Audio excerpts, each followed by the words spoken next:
Hello everyone. Oh, it feels like it's been a while. Tell you what, I was actually gonna say sorry. It's so dark. I mean, it is incredibly dark. It's just gone 8 a.m. And it has the appearance of being nighttime. Fortunately, I have this now. I feel very out of practice, I guess. Partially because I haven't done this in a while. Partially because schedule, there we go, starting off the new year as we should with a mention of the schedule. I didn't even bother with it at all over the Christmas period, and therefore this morning I woke up and it was a shock to the system to be like, all right, I've got a very specific time I need to get up. I've got very specific times I need to do things. Let's do this thing, let's do that thing. How was my Christmas? It was wonderful. My Christmas was lovely. I'm wearing something. This is this t-shirt. Nope, regular shirt. It's something I got for Christmas. Maybe I should start responding to this for a while. Just give myself a break. But I also got these slippers, which I'm very happy with. I also came out of a slipper policy. A slipper policy I'm not currently able to immediately action, but obviously with slippers, sometimes you're going to wear them without any socks because, well, there's many. When you're in your pajamas, I personally don't wear my gym jams with socks. But you might want to wear your slippers, obviously. And I'm worried that will get a load of, how can I put this delicately, foot stink in my slippers. And then I thought, well, these slippers, they're not the tightest fitting slippers anyway. They're perfectly comfy, but they're not quite, ironically, I don't want my slippers to slip. And the easiest way to avoid them slipping is to have them tightly on your feet. So I came up with a policy which is having some thick woolen socks in my slippers because 1, that makes them more comfy, 2, that makes them less likely to fall off my feet, and 3, that means that if I have them like that, then if I wear them barefoot, then if I have sweaty feet and I start to feel like, hey, maybe these socks are getting a little bit rough, I can just remove them and then put in some new ones. So there we go, that's my slipper plan. Anyway, I think I'm happy to proceed with what we were doing. I've still got a bit of a sore throat, so pardon me if I cough. I don't know if I'll be bothered to edit it out.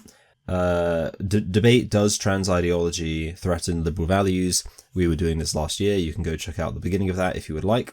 What is there to say? Well, firstly, I will be going through periods of time. Hopefully, I'll be going through periods of time where I'm watching it and I'm not really saying anything because I won't have anything to say, especially when I'm, to people I agree with. So we might get through it quite fast, but it's also true these videos might be shorter because I have a set amount of time that I record for. And if I'm recording for ages but not saying that much, well, you can see how it will be shorter. Hopefully I'm not forgetting something, but I'm pretty sure we can just jump in. We're recording on everything we're supposed to be recording on. Yeah, I have a sense of forgetting something, but maybe not. All right, let's go. So there's 2 different things at play here. Sex and gender identity. They are different, but they're equally valid. Now, we all have a gender identity. Some people say gender identity is a fiction. Well, the thing is, this debate isn't about whether a trans identity is accurate, so it's just about, is it against liberal values? I feel like now I'm washed out, but, well, okay, you know what, I'll turn this down even though it feels stupid because I'm wanting full light, but I'll turn this down and then maybe I'll adjust it later. Okay, there we go, that's slightly nicer. But yeah, this isn't about whether trans identity is valid, so it doesn't, obviously I can point out, well, he's saying, oh, well, gender identity and sex are both equally valid in terms of determining someone as a woman. To which my instinct is to ask, well, why? I don't agree with that. But obviously the debate's actually about, does it threaten liberal values? And it's like, well, I don't think it's particularly relevant to that. Like, what he's saying isn't relevant to that question either. We all have a gender identity. No, we don't. No, we don't! See, the thing is, I already have seen him speak to Andrew Gold, and if you don't remember, we kind of went through this exact same thing, so I'll just, reiterate it. I've said before, everyone has a gender identity if you're defining gender identity as a sense of being a man or woman, whatever that sense is based off. Or not, neither a man nor a woman. So, and by that definition, I have a gender identity. I have the sense of gender identity of, I'm a man. Now, is that some strong, deeply held spiritual feeling? No, it's a feeling based on I recognize that I am biologically male, therefore I'm a man. But that recognition, that is a sense. So I do have a sense of being a man. I have an identity as a man. Now, obviously the issue is conflating the term man and woman with gender is confusing. And on that note, what Peter Tatchell then does is say, well, the way that you dress, the way that you present yourself, the way that you act, that's your gender identity, which makes it sound like he's saying it's about conformity to sexist stereotypes, which creates an issue for the fact that's how he's defining trans identity with reference to gender identity, which he conflates with sexist stereotypes. We'll see if he does that actually. But he definitely did that in the Andrew Gold debate or discussion. I'm looking at the way you're dressing. I'm looking at the way. Okay, yeah, there you go. So you can see it right there. I'm looking at the way you're dressing. So, boom. Like which it is true. He's just being a bit weird with his wording there. Because if he were to say we all have our own gender expression, well, that could be disagreed with maybe, because you could say, well, isn't there a point at which expression can become so non-traditionally gendered that it's not really gendered in any sense? But I would also be willing to accept the claim we all have a gender expression. I am expressing a gender. I mean, I'm expressing a pretty standard masculine gender. But yeah, either way, but it just seems like he's conflating the two. Whatever. Mine is male. You can see in the way I dress that I'm identifying as male. Yeah, like his big mistake, if Peter Tatchell's making one consistent mistake every single time I see him, it's this weird tendency to conflate gender identity with gender expression. Which is funny, because he went to a massive effort to distinguish gender identity from biological sex, so he made that distinction. But yeah, he's missed this other very important distinction, which, like, the only concern there is just a matter of accuracy and not being confusing. Because if someone tells me I have a gender identity, I'd be like, yeah, I mean, I wouldn't call it a gender identity, but you're right, I do have an identity which is somewhat analogous to what is typically meant by gender identity. But then he said, yeah, because of the way you dress. I'm like, no, it's not about how I dress. My gender identity is my sense that I'm a man. I don't dress the way I do because of my sense that I'm a man, because there's lots of people who also feel that they're men who don't dress like me. Peter, your time is coming to an end, so do you want to finish this point? I mean, he has finished. Like, to be fair, he's unnecessarily drawing out the point. Like, he's already made the point. And now he's out of time, and he's just continuing, which, again, I don't know, whatever, it's up to him. But looking around this audience, most of you have taken the decision to... Like, he's made this point. He doesn't need to repeat it as if he's not out of time, which he is. The final whistle went. We need to have this debate and discussion in as respectful and nuanced and... Sometimes I think debates are pointless. Like... it's very rare, in fact, almost entirely never has it happened, that I've seen a debate and thought, yeah, this really proves that debates are a useful medium. I mean, I remember, like, one of my favourite pastors, Pastor Stephen Anderson, who you all know, one time he said, I thought it was, like, quite a brazen thing to say, but sometimes I do think about it. He said, why would you go watch a debate? You're just watching a half of somebody being right. Which I thought was like a really funny way of putting it, but I kind of like that as a statement. And I get what like the actual appeal of a debate is. You're watching two people exchange ideas, and maybe you'll learn something from both of them. But sometimes I do think about that, because it's like, most of the time, it's not so much like I'm happy to watch someone being wrong, but I'd actually rather like two people independently make their positions clear, and then you can listen to both of them, rather than this like dialogue, which is again, like, most of the time, debates are crap. Because, and even in, like, productive, constructive debates, or let's say respectful debates, you'll often have people not sticking to the point. Like, because, okay, obviously I could talk about debates with Mohammed Hijab, if you know who he is. He's an incredibly obnoxious, aggressive person who shouts people down in the debate. Obviously, watching a debate with him is that will kill your faith in humanity. A debate like this, I mean, there's, obviously some aggression going on, but even in, like, respectful debates I've seen, like some of the debates featuring the new atheists, like Sam Harris and Christopher Hitchens that I've seen, there's still a tendency for people to talk past each other, to not really get the point that's being made and all that kind of stuff. I'm not a huge fan of debates at all, and it's not just because I personally don't enjoy participating in them. I think maybe they're better with a larger audience, because then, like, the idea that people feel comfortable to just shout out isn't so great.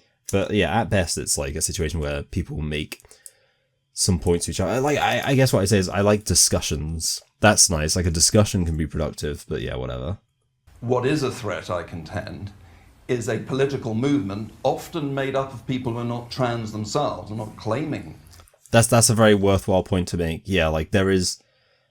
Ultimately, it's not really about trans people. It's more about the people agitating around the issue. Who, I mean, I would say, like, the entire existence of trans people is predicated upon the ideology and then, or, you know, the supposed existence. Someone who wants to present a certain way and maybe even, like, you know, get cosmetic surgery to look a certain way, if they're not, let's say they're biologically male, if they're not claiming that actually makes them a woman, they're not really participating in trans ideology, and it's not really the same problem. So, you know, like, I think a lot of people say, well, that's a trans person, but by the very nature of the fact they're not participating in the ideology, they're not really a trans person because they're not claiming to be a woman, which makes them not trans. So this distinction between, like, the individuals and the ideology, it can get a little bit complicated. It's very useful, like, so obviously, you know, if you talk about someone being a transsexual, a transsexual who says, yeah, you know, this is like a kind of sociological fiction for me because I'd rather look like a woman. You can unpack, like, why do they feel that way, but at least you can say, okay, well, I'm glad that you're not actually claiming this literally does make you a woman. So yeah, and, like, I would definitely say, yeah, such people can, hey, it's snowing outside, such people can be distinguished from trans ideology, but insofar as they are distinguished, they're not really trans in the contemporary sense it's understood. Proceeding with a law that will make it illegal for individuals to have private consenting conversations with people maybe suffering from gender dysphoria who are thinking of going down the road of... So he's talking about the ban on conversion therapy. I would agree with him that is an example of contradicting liberal values, because obviously people should have freedom to, well, talk to their doctors and explore their own health for themselves. Mark's talking about bans on conversion therapy that extend to potentially non-gender affirming trans care. Do you think that's something that, from a liberal perspective... I don't think he was really talking about gender affirming care. It's this idea that I'm dictating to society what I am. I'm not. It's when I exist in the world, By the way, he was talking, so Frida, like, misunderstood the point we made. He was talking about conversion therapy, not gender affirming care, but the person clearly said conversion therapy. I suspect the reason why Frida wasn't picking up on the fact that was about conversion therapy is because trans ideologues generally don't understand what they're actually calling for when they call for a ban on conversion therapy. So if I say, you want to make it illegal for people to have private conversations about their gender identity with the potential that they might realize that actually maybe they have feelings about their gender identity that would mean they shouldn't pursue so-called gender affirming care. What I'm describing there is a ban on conversion therapy, because therapy is typically taking the form of you having, you know, a conversation with someone, talking therapy, and if that talking therapy causes you to no longer have the same feelings about your trans identity and maybe pushes you in the direction of, you know, kind of away from the typical way that a trans person would feel about their trans identity, then that is conversion therapy. But obviously, for trans ideologues, and for most people in general, I've said before, I think conversion therapy is a perfect example of one of those laws that people support without thinking about what they're actually saying. I think it's probably, like, the best contemporary example of that. And obviously people talk about, like, you know, the other classic example would be anti-terrorism or, like, protecting children laws that massively restrict people's free speech. But I think this is maybe even a better example, because when they say, oh, I want to ban conversion therapy, that sounds like, oh yeah, of course, like, why should people be converted into whatever? But, well, okay, you can ask why should it happen, but the reality is people should have the freedom to talk about this issue for themselves. And I don't think you can restrict that legally. Anyway, but the point is, I think the point being made is very valid. Frida has misunderstood the point because, like I say, I don't think these people realise even what they're actually advocating for when they push for a ban on conversion therapy. So we'll proceed with what's being said, but I think the point was kind of misunderstood. I don't have to make any effort for people to call me miss or she, her. They just do it because it's within society. Okay, actually, so this is actually a good point being made by Frida, or let me say, it's an interesting point. Basically, what Frida's saying here is, hey, I don't force my self-identity on other people. I just casually go through life without really making much effort, and people just affirm my trans identity anyway. So I genuinely think that is true. What I would say there, the big issue is actually, I bet Frida would be offended by meeting someone who doesn't affirm that trans identity. So sure, I actually do think if we had a complete free situation where we said, all right, everyone is allowed and there's going to be no substantial repercussions, the only repercussion of how you react to someone's trans identity will be the reaction of the person you're talking to. Well, okay, maybe 9 out of 10 people, maybe even more, would still affirm the trans identity, but the 1 out of 10 people, or however many, who say, oh, I think I've recognized this person's biologically male, so I'll call them he and him in accordance with that, are going to get shouted down and attacked by trans ideologues. Like, they would not be okay with that general rule of, hey, most of the time, like, people will, I guess, probably affirm your trans identity because they're okay with doing that. But there are going to be people who, like that, like, kind of in terms of their moral principles, they're like, well, I can't affirm a claim which I don't actually think is true. So they won't affirm your trans identity. I think most trans ideologues would not accept that at all. So yeah, you can maybe be accurate in the vast majority of cases, well, not necessarily the vast, but in the majority of cases, saying, well, I'm not literally forcing. I mean, there's also the fact of, like, there's forcing and then there's, like, subtle social influence. Like, I do think there is a conceivable society where no one would affirm trans identity because people have been raised to kind of understand terms of man and woman differently. But right now, in the current society we have, people still have a very gendered perception of man and woman, so therefore if they meet someone who's transgender, their gender is more like that of a man or woman, in contrast to their biological sex. I think a lot of people would naturally affirm that trans identity, but you could argue, well, isn't that because they've been influenced to do so, indoctrinated, if you like? But yeah, certainly the fact is the majority of people are not affirming trans identity because they've been scared directly and forced directly into doing it. But I also think even if you just had the people who would feel that they're being forced into it and you said, okay, if you feel like you're being forced into it, you're free to not affirm trans identity, most trans ideologues would be upset by that anyway. I don't have a specific... I know where I live. When I go to the chippy, people just treat me as I am. Peter, do you want to... I think, yeah, that's a fair thing to say. There's some issues where thinking about it in terms of policy doesn't necessarily make sense, and it is legitimate to say, well, for me, this really isn't a policy issue that I particularly care about, because I just experience life. Mark is misinformed. I mean, that's for example, I've said that about men, like toilets, where I've said, yes, there are policy issues we can talk about, but there's also the fact most people can tell who's a man and who's a woman. Like, when people say, like, what policies would you pass to enforce it? I think that's kind of inaccurate to the day-to-day experience of the average person. Absolute coercion, conversion therapy. So forced conversion therapy. That's the current plan, but even that has now been dropped off the table. So... Again, I will say this, and like I've said this before about conversion therapy, it's the only thing that really needs to be said. The only reason why conversion therapy should be illegal is if you're talking about forcing someone against their will to do something, and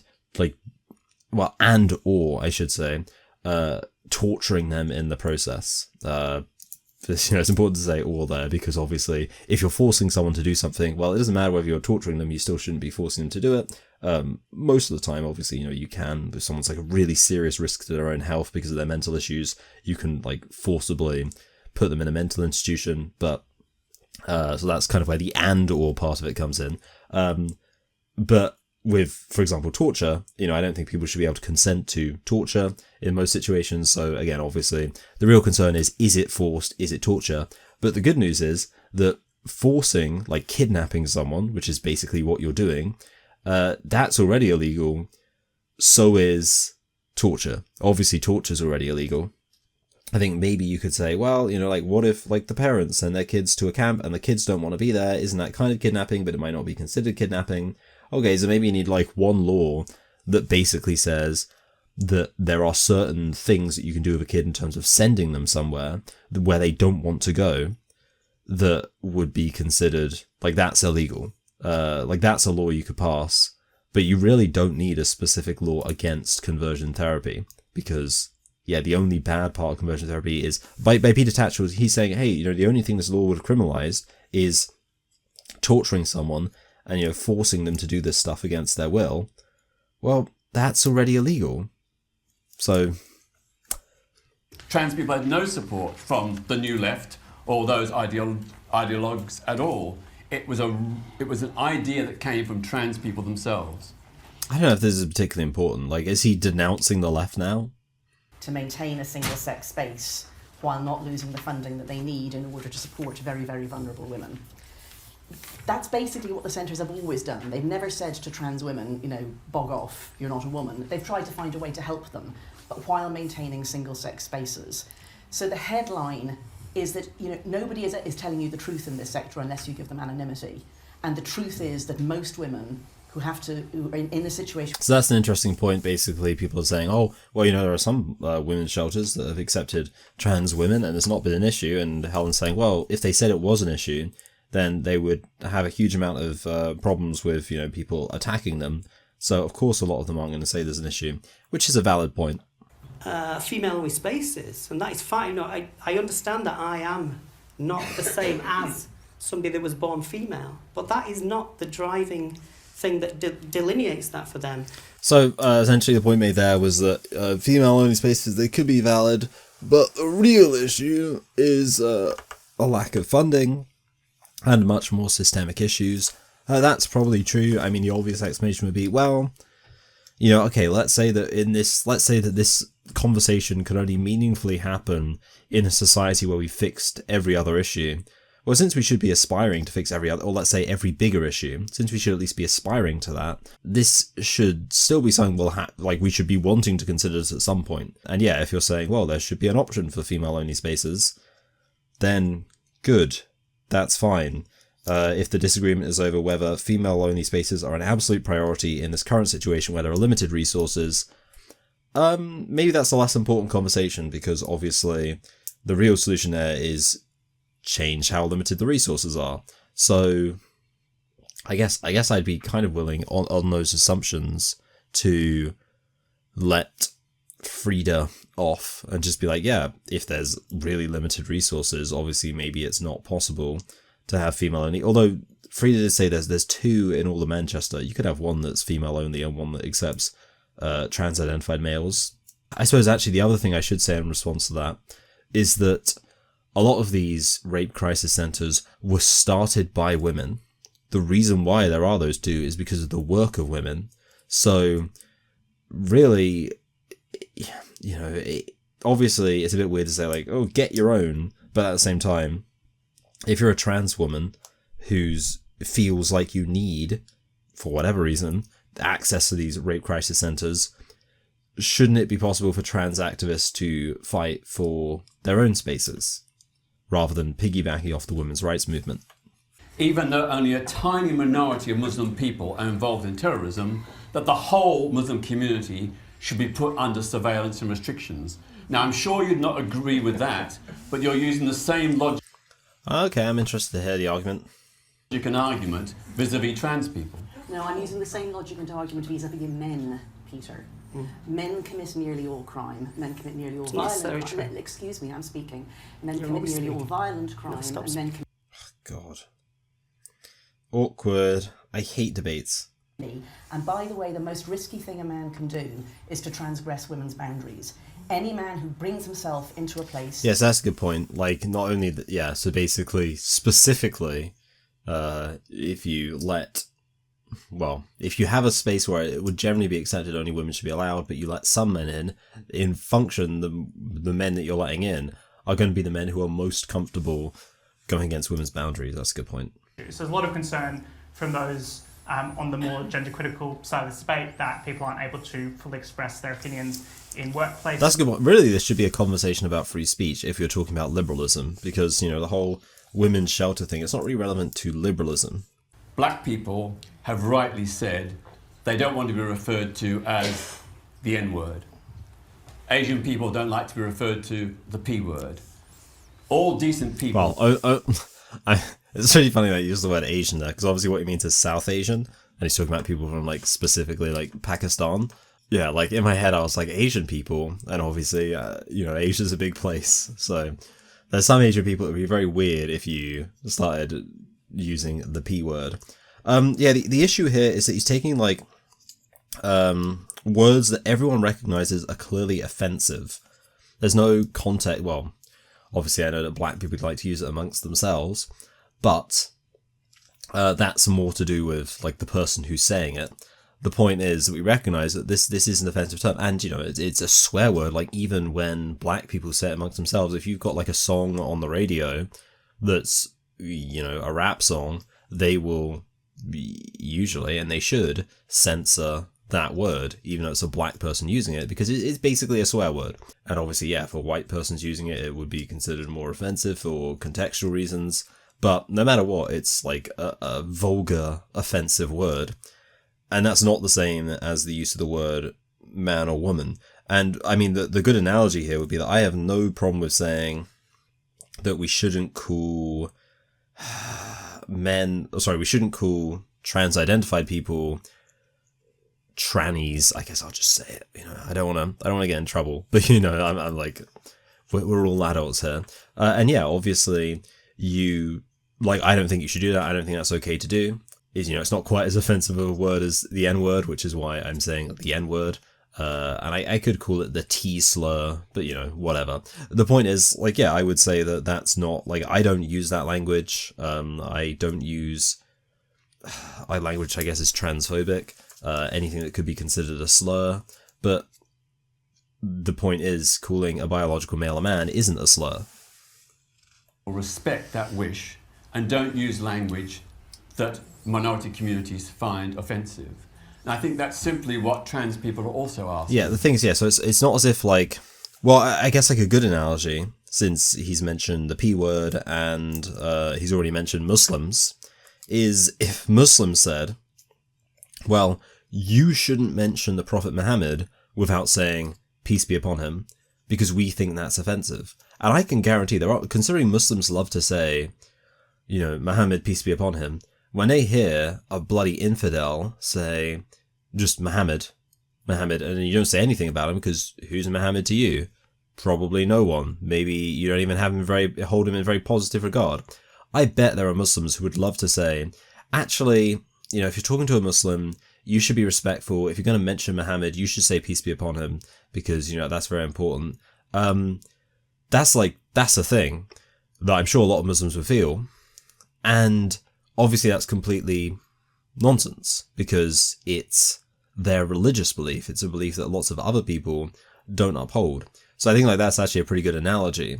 Yeah, you shouldn't call a Muslim, you know, the P word, Pakistani but shorter. Then that would be equivalent to the T slur, if you like. But you should absolutely have the freedom if a Pakistani person says, oh yeah, as most people in Pakistan believe that Muhammad, peace be upon him, was a prophet. You should be able to say, oh, that's interesting. Most people in England don't think Muhammad was a prophet.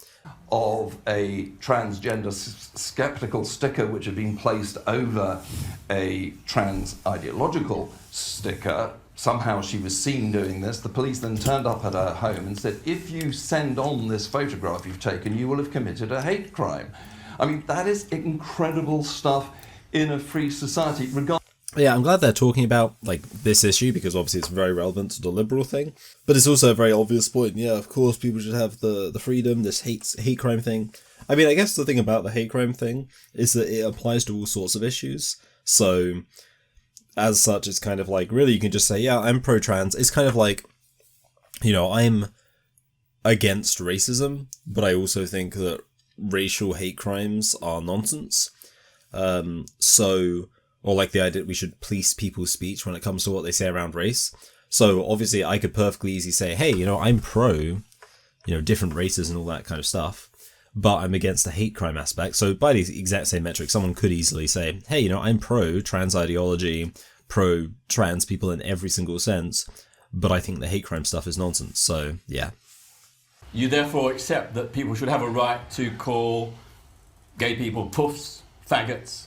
You think that's legitimate? I believe the language we choose, So I'm a don't- free speech.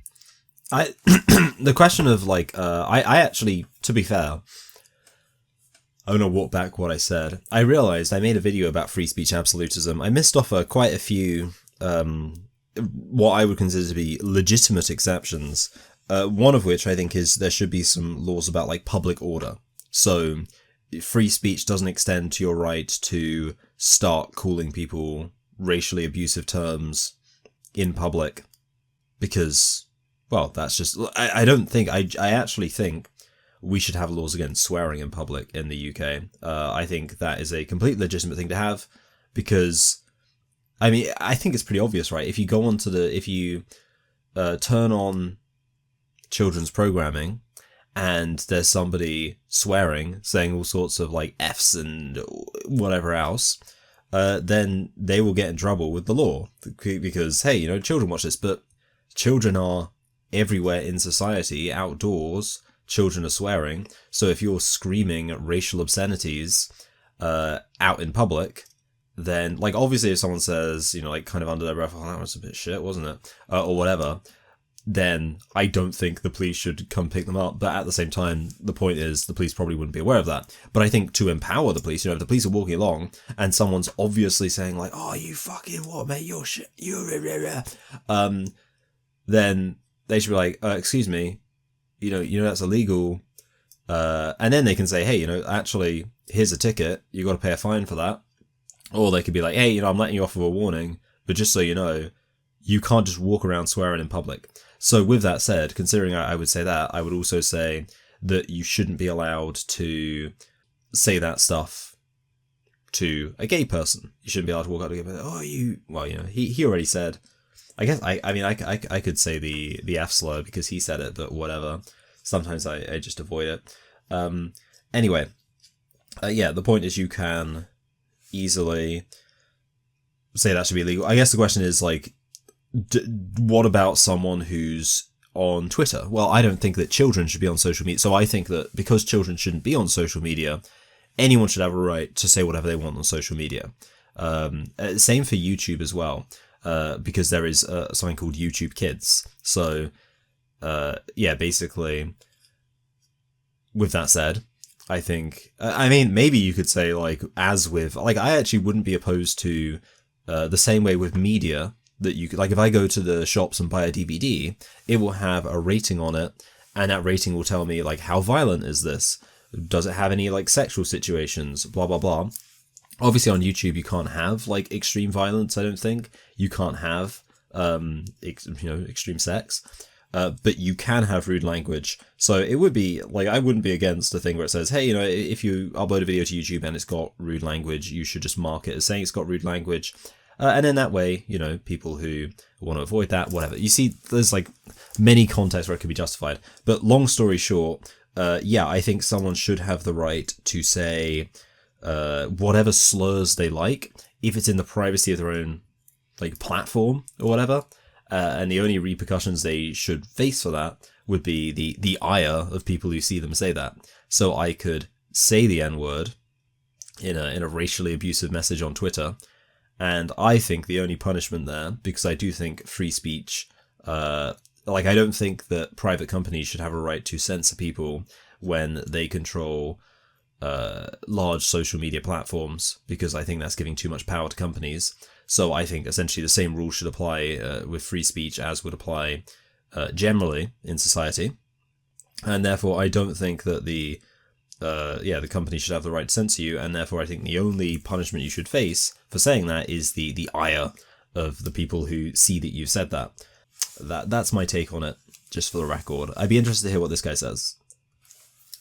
But I believe each of us has a right to choose what words we use, and nobody else has the right to dictate that to. And And I know this is probably a very much a minority view, possibly on this panel, I don't know. But nevertheless, that So is yeah, my... okay, so he's a free speech fundamentalist, just like me.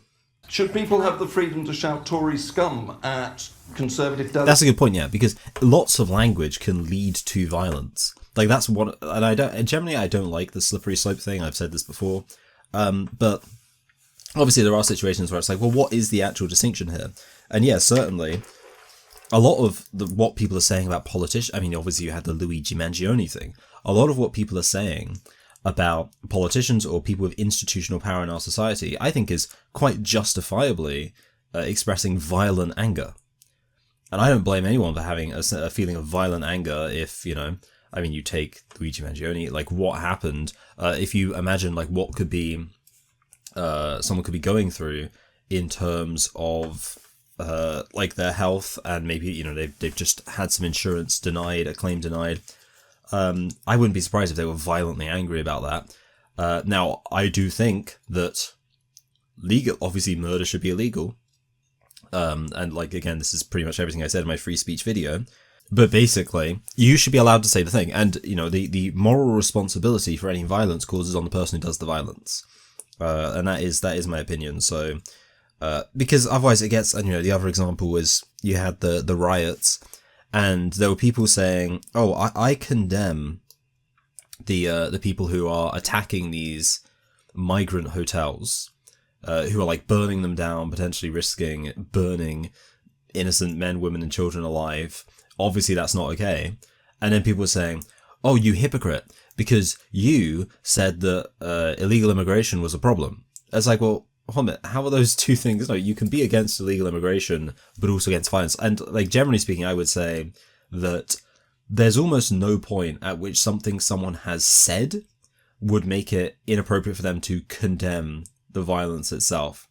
Short of, I think if they literally said, "Come on, go do the violence right now," well then, obviously they're literally calling for the violence, so it'd be pretty hypocritical for them to then say, "Oh, I condemn the violence." But if someone's saying, "Look, we've got a serious problem with XYZ group in our society," that doesn't mean they're necessarily saying we should do violence. So, they therefore, if they want to condemn the violence, I say good, they probably should condemn the violence. Delegates going into a conference. Could I try to move this a little and say that the words he, him for a man. This is it, yeah. This is a good point to be made here. The words he, him for a man are not slurs. Are just the very ordinary words. They're not the equivalent of the N-word. I think the equivalent of the N-word would be calling somebody, Yeah, there we go. Like, that's the point I would have made. the TRA, the nasty shortening of transvestite. So, One second. There we go. That's what I said. Okay. Helen Joyce and I would say Helen Joyce, academic and best-selling author, is arguably almost as smart as me on this point. She seems to often be saying the same things I'm saying. for people who are male, and we start calling them she, her, female, woman, it becomes impossible to say, but you are not welcome here. And the thing is, we're back Well, to... society in general needs, like, words to mean things, and, like, language to mean things, because... Well, I mean, like, even the whole issue about slurs, like, that's predicated on the idea that slurs mean things, and I can't just arbitrarily decide that toaster is a slur now. It's like, if you say toaster, that's actually really offensive. It's like, well, no, I don't just get to unilaterally decide that. Just like a biological male can't decide that being called a man is offensive. And tried to get me sacked because I wrote a poem called Transgender, Lesbian, Sperm-Producing Female. No, because you've been... Hold on, no. Okay, you know what? I mean, the context there is actually significant, and I don't know what it is, but yeah, don't interrupt. Oh my god, I mean, that's the other thing, like, I feel like I'd hate being a moderator at a debate. You gotta, like, discipline people. Wait. And I have a right to do that. I write about... I attack your ideas. I think, I mean, I'd be interested in here, because obviously you shouldn't be writing to people and trying to get them sacked for things that they've said, unless you've got a very good reason to, I would say. So I'd be interested in what exactly is happening here. But certainly, I mean, the one thing we can agree is that TRAs definitely are guilty of trying to get people sacked for things they've said. So they've not really got much of a, what's the word? Much of a, is it just a leg to stand on? I was about to say much of a pillow to stand on, but does that even mean anything? All right.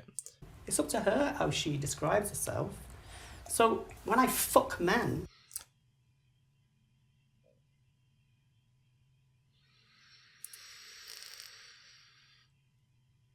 That was a bit out of left field. I want to see how everyone reacts to that sentence. Let's see. Okay, I'm gonna watch the GCs and see how they react. with my female penis in fetish clubs, that is my choice. It doesn't matter what you think. Okay, so basically, I don't really think what is being said here is actually that relevant. No one reacted, which is crazy because like I was like, what? Like I at least did a double take just to hear like, because no one's sworn so far on this. I mean, you know what? Actually, the moderator's smiling. The moderator's like, maybe the moderator's my spirit animal because he's loving it. Anyway, yeah. Look. The reality is this isn't really about, like, I would absolutely say, yeah, like, if people want to do all sorts of stuff, then that's fine. I would even say, like, yeah, if someone's, like, got a particular, I think there is an expression for it. And I think the expression, it's GAMP. Now, I think GAMP stands for, nope, there's no way I'm going to get it. It's something to do, so obviously it's got a G, an A, and a P in it. And it's got an M in it, and I don't know what the M is, but I think it's like gyno-andro maleophilia, something like that. It's probably not that, but it's basically, so it's like specifically an attraction to a man, biological male, who appears to be sexually ambiguous. And that is, hello, my voice cracked a bit. That is a distinction worth making. It's worth pointing out, hey, this person's attracted to not men in the sense that you would usually understand it. If I said I'm attracted to men, you'd probably have a particular idea of who I'm talking about. But if I was exclusively attracted to, as far as men are concerned, men who are cross-dressers, who present in a feminine way, okay, I'm still attracted to men, but I'm pretty obviously attracted to men in a very different sense than if I was like into, for example, I actually can't even remember the name of the guy who's not really spoken very much, but the guy on the left, or the guy in the middle, or the guy on the right. They're all like men, and if I said I'm attracted to those men, that's one thing. If I said, oh well, I'm attracted to I'm not attracted to the guy on the left, I'm not attracted to the guy in the middle, I'm not attracted to the guy on the right, but I'm attracted to Frida. Okay, still attracted to a man, but clearly there's something going on there. Like, clearly the fact I'm saying, oh, the only one who I find attractive is the one who's making an effort to look more like a woman, that suggests something. My lips probably look a bit weird because I put some Vaseline on them. I've got I like to call it winter lip. I don't really know what the expression is for it, but like in the winter, you kind of get that moment where your lips get really dry. And I think the problem is I end up overhydrating because the feeling of my lips being dry makes me feel constantly dehydrated. So I'm constantly drinking water, but I don't think it's about being dehydrated. I think it's just that my lips, for whatever reason, aren't able to hydrate themselves. So I have to go through a period of rather intensely applying Vaseline until they get back to normal. Men support sex matters because in public they will, but in private they'll fuck me. And that's the truth. Okay, that's bizarre. I will say this, look. If I was gonna be a massive hypocrite, although to be fair, I've said this before, it actually wouldn't be hypocritical because I've never actually made a big part of my YouTube channel claiming that trans-identified males aren't attractive. I've just said that they're not women. So I wouldn't really be a hypocrite. But I think people would perceive it to be hypocrisy. So if I was going to become a perceived hypocrite and secretly be banging a trans-identified male, I will say this. And maybe this is because I am straight. So obviously, I would go for someone who's just a little bit more convincing, I'm sorry, I just, no offense to Frida, I'm just saying, as far as like somebody saying like, actually, I will. I'm really proving there's a lot of hypocrisy from these people who will like totally just bang trans people all the time. I would feel like surely there's many people who could more credibly make that case. Do you think, therefore... I'm the libertarian. Excuse me, sorry. Oh dear. See, this is awkward because Peter just like responded negatively to Frida interrupting him, and that makes Frida look bad because now Frida's the enemy. Because as soon as like that's it. Like that's why if I was in a debate, I would make sure that I stayed completely silent, like my good guy on the left. By the way, it might not be on the left for you. I can't really, like, you know how it is. Everything gets moved around. Like this is my right, but on the camera that looks to be my left. Because, like it's a mirror. But I think when you see it, this will be, I don't know. You get what I'm saying anyway. But yeah, I would not want to be in the situation where like someone on my own side is like, could you shut up? Because that's not a good look. I do, and I'll explain why. A lot of people do feel that that's an obvious line to draw. Helen, you don't care about women. Hold on, let's let Yeah, you gotta let people talk. You gotta let people say what they're saying. Helen speak. You don't care Hold about on, women at Helen, all. let you speak as well. Honestly, I'm a saint. I'm an absolute saint. You do not. Hold on, no. Helen, Can we- Frida. Helen, no, can I just say? No, Frida, It's Frida, my no. turn to speak, Frida. Frida. You've Frida, spoken you have well. another- You've To be fair, like Helen actually hasn't spoken that much. Like there was a significant, there was like a whole period of time when they were talking about like I can't think of what it was actually, to be honest. I don't think it was free speech, but there was something they were talking about. It might have been the conversion therapy ban moment where that whole thing played out about Helen saying anything. God. But yeah, like I actually couldn't confidently say who has spoken the most. It might be Frida who's spoken the most, which would make the claim you spoke a lot very hypocritical. Either way, I'm bored and I don't like this and I hate it. Oh, hold on a minute. Good news. We're 1 minute away from my stopping time. Yay! Saved very literally by the bell. I was like getting really annoyed at how awkward that whole situation was. Alright, everyone. Thank you for watching. Oh dear. I hope you enjoyed this video as much as I enjoyed making it. I'll see you all next week. Bye. Yeah, hopefully, I mean, I'm not sick anymore. I'm just in like that, oh dear, that retracted, after stage. Oh dear. Also, I'm I'm worried about my lunch because I thought like, you get like those recipe packets where you like dump quite a significant amount of like the recipe, the sachet into your food. I did that as like a meal prep situation for lunch.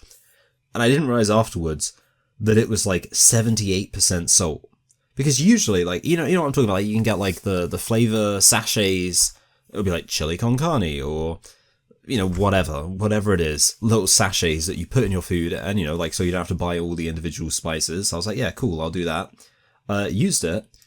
Yeah, 78% salt. And I was like, well, that's really thrown things off because I did use quite a lot of it. So I think what I might have to do is actually completely defeat the point of doing the meal prep by prepping a small amount extra and then using the prepped food as like basically like a sauce where it's going to be very intensely flavorful just to pair with what I've actually like the main bulk of the meal. Anyway, I did some maths and I think just the seasoning mix alone in terms of how much I put it on, even if I stretch it out to 20 portions, would still be 100% of my daily recommended allowance of salt. Never mind the fact there's obviously naturally salt in the ingredients anyway, and I'm going to have it with a tortilla, which is bread, and bread is like quite salty. Whatever. Alright, bye everyone. See you all next week. Bye. Oh, and Happy New Year.